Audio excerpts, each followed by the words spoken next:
been a bit of like a Marmite book. I think you either like it or you don't, which is the same with every single book.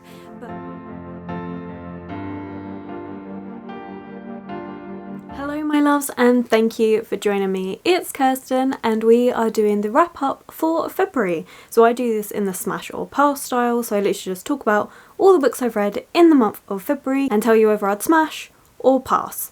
Very simple. Let's get straight into it. First of all, we're going to talk about the 2 books from my February TBR that I didn't get to. Technically, I have time to read these books, or at least start these books, before the end of February, because it is only the 25th today? I think it's the 25th. So I do still have 4 days left of February. However, I'm really not feeling either of these books and I don't want to force myself to read them and not enjoy them. So instead, I've started my March TBR early, decided I'm not going to read these 2 books. And these 2 books are Lost Boy by Christina Henry, which is a reread. This is a dark reimagining of Peter Pan, which is already quite a dark children's story, although I've never read the original. So it's a very dark version of the Disney version.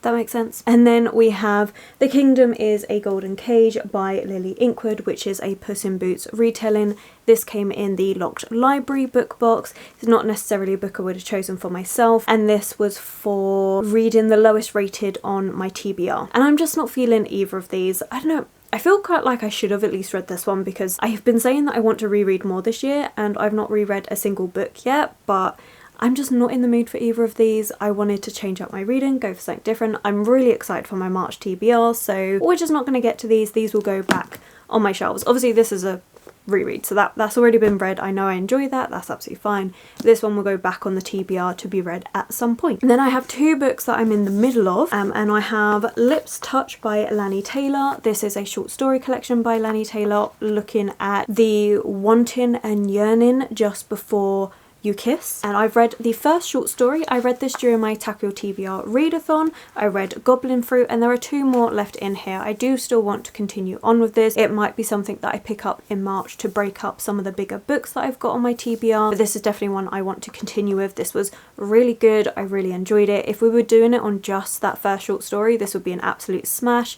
I really like the way it explored being a teenage girl, transient period of not knowing who you are, wanting to push out against what your family sets you out to be, trying to go against society in some ways, but also desperately wanting to fit in. And it looks at how wanting lets in goblins, so it has a bit of a darker fairy tale-esque to it as well. This was really good. Really enjoyed this. And then I also have a non-fiction book that I started in February, and that is Poison, The History of Poisons, Powders and Murderous Practitioners by Ben Hubbard. And I am up to page 62. We are in the medieval and Renaissance period. This is one that I've been picking up and putting down every so often. So I started off reading a really good chunk of this at first, but then found that because I'd read it so quickly, I wasn't retaining the information as well. So I've decided that this is going to be one that I just pick up, put down, probably get read over the next couple of months, which is absolutely fine. So these 2 are ones that I'm in the middle of currently as they stand. They are both smashes. Really looking forward to continuing on with these, so you will be seeing them probably in the next wrap up as well, probably cropping up in different weekly reading vlogs as I read them. Now we're moving on to the ebook portion of this. We have Starling House by Alex E. Harrow. This was the Discord book club pick, so if you don't know, I do have a Discord channel, free to join, and over there we have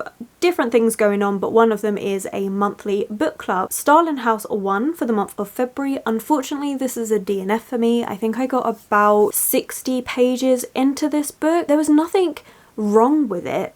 It's just the writing style I don't connect to. So actually it's kind of weird because a lot of people in the Discord haven't actually liked this book. We've had a couple of people that did enjoy it, but a couple that haven't. So it's been a bit of like a Marmite book. I think you either like it or you don't, which is the same with every single book. For me, this one, it just didn't go far enough, and you know, maybe I should have pushed on and waited a bit further, but there was just something about this writing style that I was not enjoying, and I knew if I carried on with this book I would end up in a reading slump, and I'm not about that. There are so many other books to read, that I am a strong advocate for DNFing if you're not enjoying it, because you can always go back to it when the time is right. I just wasn't feeling this in the moment. This is a book that is meant to be like a gothic leaning book. There's this creepy house. We're following our main character Opal. She is really struggling. She is living paycheck to paycheck trying to bring up her brother. Her mother has died, and you're seeing just her trying to struggle with everything. She keeps dreaming of this house. Starling House eventually ends up inside it, and you find out all these different gothic things are going on. I do believe it leans a little bit into fantasy.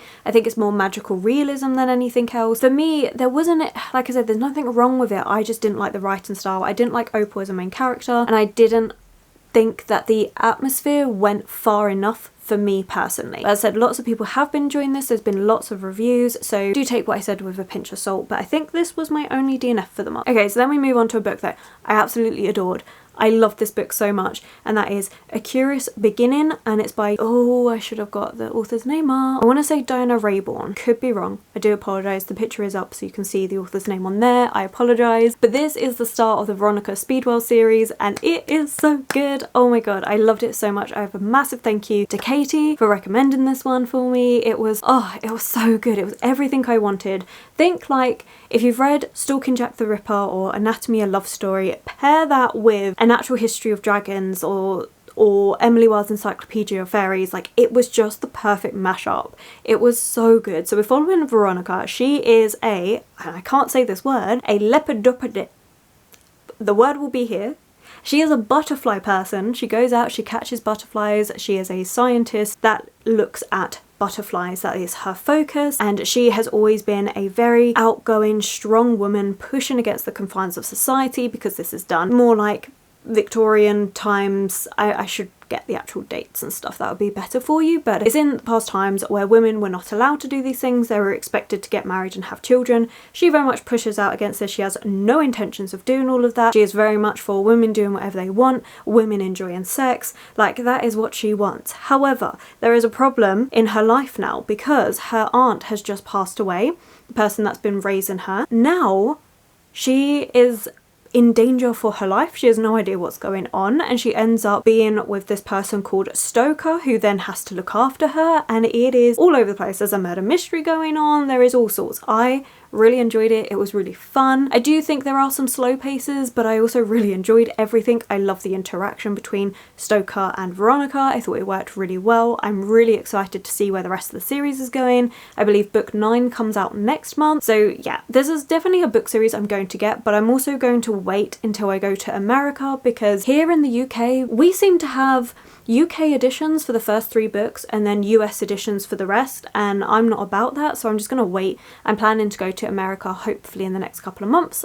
So I think it's July we plan. Not the point. Point is I'm going to go there and buy all the books because I love this. This is so good. It's so much fun. It's definitely going to be a book I reread. It was brilliant, fantastic, would highly recommend. It was so good. It's probably one of my favourite books this month. I'm all saying that. I've had good reader month. There has been a good couple of books that I have enjoyed this month, but it's definitely up there. Then the next 2 were not ebooks actually. They're books that I don't own, and this is Solo Leveling Volume 1 and 2. These are my partners and I read them. This is Manoir. This is a series that my partner adores. It is a completed Manoir series. He absolutely loves it. He's been getting more excited for it again because of an anime series that has just come out, so he's just reread the whole series and is also watching the anime as it comes out. He convinced me to watch the anime and then give the Manoir a try, and so I've been watching the anime with him every single week, and I've been slowly making my way through the Manoir. I'm really enjoying this. It is quite fun. Set in Seoul, where you have these portals that open up that link to a dungeon with monsters, and you have people called hunters who have slightly more magical abilities than the regular human that can go in and destroy these monsters. Everyone has a different ranking of their power, and the dungeons are also ranked in terms of power. They have to complete the dungeon, as in like defeat the boss monster in there, because if they don't do it within 7 days, those monsters are able to come out and infiltrate Korea. Chaos ensues, and we're following the main character, who is is known as the weakest hunter of all of mankind, and then you start seeing him level up. It's really fun, it's really engaging. So yeah, so I've been reading and enjoying these. That anime, I think, does an excellent job of transferring the artwork into animation. Like, it's so close, it's really good, and I think the storyline is following well. So yeah, really enjoying this. That was a lot of fun. Okay, so now we move on to all of the physical books that I've got. We have The Wind in the Willows by Kenneth Grahame. This I started during my Tackle TBR readathon. I've then been fitting in little bite sizes here and there. Didn't really talk about it much in my weekly vlogs, mainly because I kind of summed up all my thoughts in the Tackle TBR readathon, which is it's a cute, cozy children's classic book. Would I reread it? Probably not. Am I pleased that I read it because it is a children's classic? Sure. But I think overall, you know, it was a tentative smash. I enjoyed it. It was cute. It was cozy, but there are other books that I would rather read, which actually, let's move on to that. So, I mean, there's not much to talk about in this one. We're following a cast of characters. You mainly follow Mole, who ends up living with a water rat, and you see them interacting with different woodland creatures, and you have Toad and his very annoying motor car. It was good. It was cute. It was fun.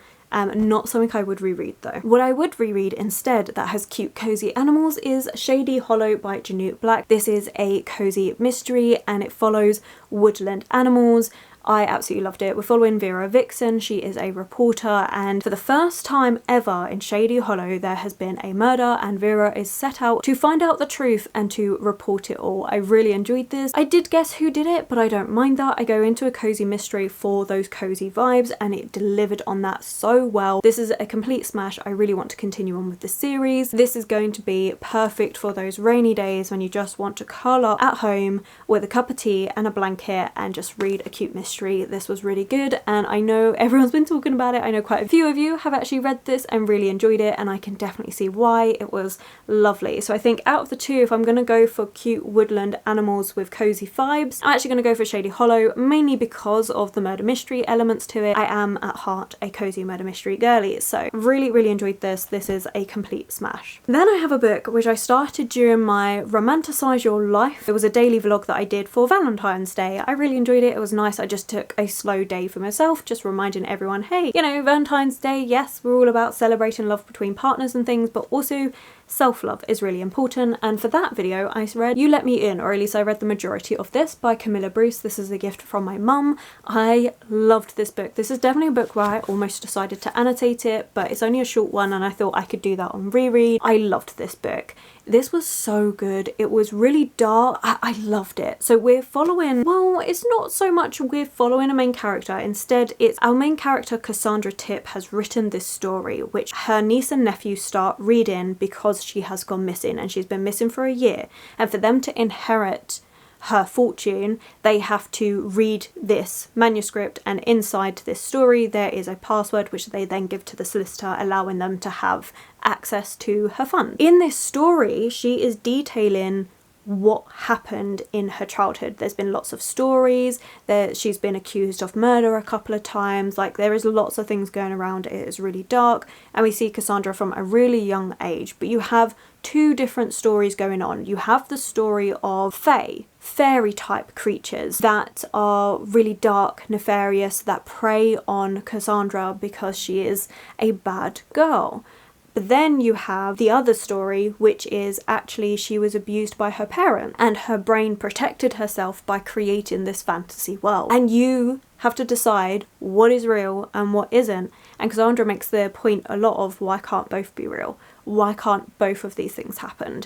You know, everyone has their own truth. Why can't they both be true? And I loved this book. It is really, really dark. There is lots of trigger warnings, but it was fantastic. Like, it was exactly what I wanted in the moment. Like, it's a really good, creepy gothic book. I loved the writing style. This was brilliant. But as I said, lots of trigger warnings and stuff in here, so do check those. But I just think the way it was written, the way the two narratives were woven in together so that you really had to decide for yourself what was real and what wasn't, was expertly done, and with enough weight to both, they were equally valid. Highly, highly recommend, especially if you are after that more gothic leaning book. It was fantastic. And it's only short. It's only a short book as well. It's like just over 250 pages, so it doesn't take too long to read, but this was fantastic. I definitely want to reread it and annotate it. It was really good, and I really liked the way Camilla played with the fairy creatures and you know, you've got some folklore things that have been inspired by it, but just the way that they were depicted was really good. So yeah, this was very good. That was a smash as well. For the Your TBR readathon, we also read A Restless Truth by Freya Marske. I finished this whole book across the 24 hours. I loved it. This was so much fun. This is the second book in a series. The first one was A Marvelous Light. This is a historical fantasy romance with mystery elements. So we're following our main character. We're actually following two main characters. So you're following Maud, who is Edwin's brother, or is it Robin's brother? In the first book, you follow it in Edwin and Robin. Maud is the sister to one of those main characters, and she is helping them with the plotline that happens. The way this series is working is you have this overarching plotline, and it's across 3 books. In each book, you follow 2 different sets of characters because you see them as the plotline progresses, but each one of them has to deal with their own mystery and things involving this overarching plotline. I really like the way it's done. It sounds more complicated than what it actually is to follow. So in this one, Maud is trying to help with her brother and what the situation that happened in the first book. We've continued on from there, and now she's trying to help, but the person that she's meant to be with has just died on this ship crossing from America to England, and now she's got to try and work out who the hell murdered her. I really enjoyed Maud as a character. She was really fun, really interesting. We're also following Violet, and Violet is someone that's coming back from America back to England. She is a magician, because there is fantasy elements to this. There's magic in here. Magic, the way they use it, so they're known as magicians, and the way they use it is like scratch cradle, which is, I don't know if anyone's played that when they were younger as a kid, where you had the string between your hands and you had to make different shapes and stuff. That's how they use magic. We got it explored a little bit more, how America changes how they do it very slightly, and Violet gets tangled up with Maud, and she's doing it for a lark. She thinks it's going to be a bit of fun. This book at its heart is more of a romance. I like the historical setting. I liked the mystery. It made the plot really interesting, but this one really explores sexuality and learning to enjoy yourself. These are also queer books. So in the first one, it is a male-male romance. In this one, it's female-female.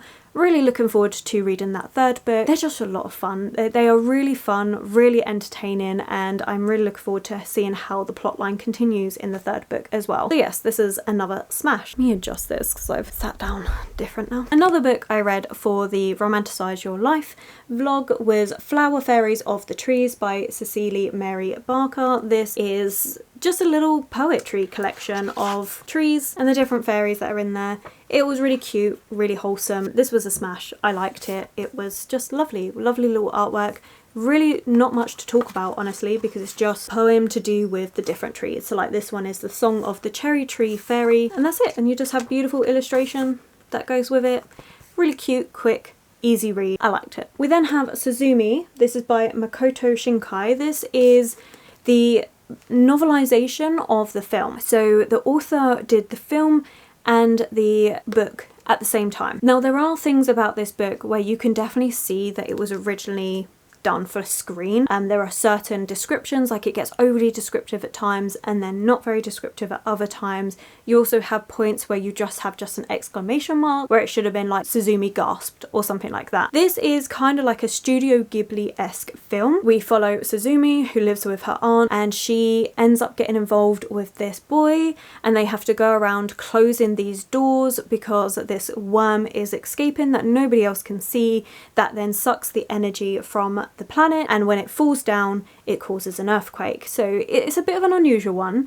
I really liked the film, like it was a good film. It did make me cry at the end, and I decided to get the book because I was like, oh, I really like that. Like it was one of those things I had in my mind, oh, I really loved this film and I wanted to read the book. However, as I was reading this, I was like, oh yeah, this is cute, you know, Studio Ghibli vibes, it's nice. But then we get to the point and the reason why I cried at the film, and I realised actually maybe I don't actually love this, because the reason why I cried, we have a character in here that is a cat, and the cat isn't a normal cat. They're a guardian, and the guardian's not doing its job anymore. There's a bit of miscommunication of what's going on with this cat, and Suzumi's quite horrible to it at one point, and like she's really upset with something that's happened and she takes it out on the cat, and I'm just like, oh, I hate that. I really hated it. I mean, it's not even that bad. Like it's not like Suzumi does anything, she just thinks of doing something, and it made me really uncomfortable. And then when I was reading the very end, which is where I cried in the film because of the cat, I'm like, oh, the cat just wanted to be loved, it just wanted to be a cat. Like I got upset with it, basically. In this, it was harder to read because you see those thoughts that Suzumi had, and although she didn't act on them, she still had them, and it made me quite uncomfortable. So I'm actually going to give this one a pass. I thought I was going to love this. I got this as part of the February reset video as my one book a month that I'm going out to buy, and yeah, I didn't enjoy this as much as I thought I would. I'm still umming about whether I'm going to keep this or not because I like the film, that I'm quite happy I've got this, but at the same time I know I'm never going to reread this because of how uncomfortable Suzumi's thoughts made me feel. So yeah, this might end up being one that I end up unhauling, but we'll see. So yeah, that was a bit unfortunate. But then though, we have 3 more books and they are all smashes, which is really good. So the next one we have is The Stolen Heir by Holly Black. This was really fun. Is this going to be a book for everyone? No, of course not. I mean, I don't think there's going to be a book for everyone ever because everyone has their own thoughts and opinions, and not going on that tangent. But this is the spin-off series to the Folk of the Air trilogy. I really enjoy the Folk of the Air trilogy. I read that last year and I just binged the whole 3. It was really fun. It's typical YA fantasy, lots of tropes. It's a more political lean-in fantasy. Everyone talks about the enemies to lovers part of it, but that is such a slow burn, it's unreal. That really doesn't get developed until later in the series, but I liked it because of that. In this one, we are following Jude's brother. Jude is the main character from the first series, and we are following, although we're not following his perspective actually, we are following Ren, and Ren is a character that you meet in the Folk of the Air trilogy. She is this princess that has been really badly treated by the king and queen of this ice court, and we're now following Ren, and it's been 7 years after the events in the 3rd book of the Folk of the Air trilogy. Oak approaches her saying, I need your help for this quest, and it is a travelling story. There are things that can be improved with this book. I think we could have had more of the quieter sit down moments where you see Ren and Oak and the guard that's travelling with them actually becoming more like comrades and seeing that grow, but we didn't see any of that. We got told, oh, we sat down and we had these stories, but we didn't actually get to see that happen. Instead, this was definitely more of a book that went point to point to point of these different things that were happening, and then we moved on to another area. For that, I think it could have been improved. We could have had some slower moments. It was very fast paced though, really quick to read. You didn't need to focus too much on what was happening. The ending I liked. I really liked the way it ended, so I'm definitely going to be picking up the next book. I will be continuing on with this. It is a fun one. It is something I'm going to reread. Like I say, there are issues with it, but it was still one I enjoyed, so yeah. This is a smash. I then read Trial of the Sun Queen by Nisha J. Tooley. This is the book that you all chose for the month. You had 2 books to choose between for the month of what one I would read. This is the one that won. I actually read this as an ebook because it was available on Kindle Unlimited, although I did get gifted this one by the publisher, so thank you so much to Orbit. This was really fun. Another smash. It was one of those, again, it's fast paced. There are things that could be improved with it, but it was an easy read. And it worked out perfectly for when I was on my early morning shifts and I'm a bit tired and I just want something easy to read. So this one is a mashup of Throne of Glass and A Court of Thorns and Roses by Sarah J. Maas. And if you like those, you're probably going to like this. I do like those, so I enjoyed this. In this one, we are following Law. And Law has been kept in prison for the last 12 years in this really horrible prison. She was thrown in at the age of 12 and has been suffering ever since. However, something happens where she is then kind of stolen from the prison to be put into the Sun Court and to be put into these trials to become the next Sun Queen. This is not something she ever wanted, but she's going to do it because she wants the power to then save her family because her sister and brother are still in this prison. It's a good story. You get trials going on, there's lots of different things happening. The reason why I say it feels like Throne of Glass and Court of Thorns and Roses is some of the characters really remind me of them. So for example, I'm only going to do the first half, like the first initial bit of this book. I'm not going to do any more because I don't want spoilers, and if you have read A Court of Thorns and Roses and Throne of Glass, you're going to know where this is going, so I don't want to give anything away. Say Throne of Glass, for example, in that you're following Selena Sodothian, who is in the salt mines, a really, really horrible place, exactly the same as Law. She is in this really horrendous prison. You then have this captain of the guard who takes her from the mines into the palace. Same thing here. Law gets taken by the captain of the guard into the Sun King's palace. Selena is then forced to take part in these trials. Law is set to do the exact same thing. There are slight differences. You have Fae in this one, which is why I say it also links to A Court of Thorns and Roses, and there are certain characters that are very similar to characters that you meet in A Court of Thorns and Roses. It's really good though. I really enjoyed it. I'm really pleased that I've also got the second book on my TBR, so I would definitely be picking it up. This was an unexpected enjoyment for me because originally I wasn't sure if I was going to like it, because normally on the back it says, "This is a new TikTok sensation, perfect for fans of Sarah J Maas, Fourth Wing and Hunger Games," and normally when I read that sort of thing I don't tend to pick the books up unless of course somebody has reviewed it that I really trust, and so then I will read it. So I was really surprised that I ended up loving this. I do not think it is the same as Hunger Games, and I can't comment on Fourth Wing, but the Sarah J Maas, yes, that is true.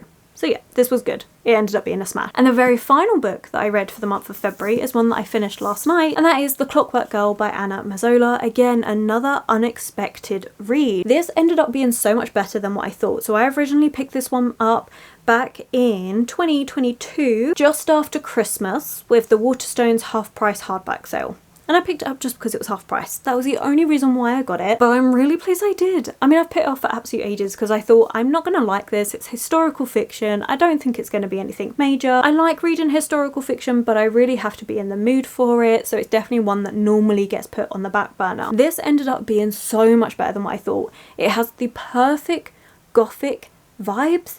It is unreal. Like, it is so good. I really enjoyed this. You're following three main characters, although the main character you follow is Madeline. She is someone that has had a really, really hard life. It is really dreadful, the things that she's had to go through. Check your trigger warnings. Her mum ends up opening up this brothel and then forces her daughters to entertain men at a very young age, and it's really quite horrible. As much as you don't see anything explicit on the pages, it is referred to a lot, especially because, you know, something like that, it stays with you. And so as much as Madeline is older now, you know, that doesn't go away. But Madeline gets approached by the police to infiltrate this house of a clockmaker, to spy on him and report back because they are a little bit concerned. This is set at the time of 1750 Paris, where children are going missing. That is actually historically accurate. The rest of the book is fictionalized, and you get a lot of different connections to Frankenstein, which I really enjoyed. There is a lot of sinister things going on. I loved this book. I ended up annotating it, and this is the first book I've annotated for the year, and it was so good. I definitely want to get more books by Anna Mazzola. Please let me know if you've read any of their other works, but this was really good. Again, another darker read. Check your trigger warnings, but it was really, really good. I love a good gothic story. This is very slow paced though, so again, you know, maybe consider that. Not everybody likes a slow paced story. I actually really don't mind. I thought it was fantastic. This paired with You Let Me In were probably two of my favourite books of this month. They were so good. I really enjoyed them. I am at heart a person that quite likes more gothic leaning books. I don't want to read them all the time, but they end up being some of my favourite reads. This was really, really good. But there we have it. Those are all the books that I read for the month of February. Overall, this month has been a win. I think out of all the books that I finished, I've only had one book that is a straight out pass, and then one book which is a lighter tentative smash. So that's really, really good. I'm really pleased with this month, really pleased with the mix of books that I've been reading, but now I'm really excited for my March TBR, and I've got some big, thick, chunky books on that TBR, but I'm really, really feeling it. I think this month I read a lot of shorter books, and so now I really want to settle in to a big book and really enjoy it. That will be coming in March for you, but that is it for today's video. So please let me know, what was your favourite book that you read in February? Have you read any of these, or do you want to read any of these? Let me know all of that in the comments below. I love chatting with you all. Thank you so much for watching. So I'm going to go. If you've made it this far and you just don't know what you want to comment, then maybe put a bird in the comments below for You Let Me In. Honestly, I really like this cover. I think it's quite cool. But yeah, so if you don't know what you want to comment, then just leave a little bird in the comments below. So once again, thank you so much for watching. I truly appreciate each and every single one of you that takes the time to watch these videos. It really does mean a lot to me. If you have enjoyed it, then please do consider giving it that thumbs up, subscribing and commenting. Those three things really help this channel grow, so thank you. My social media links and anyone I've mentioned will always be linked below for you, and I will of course catch you in the very next video.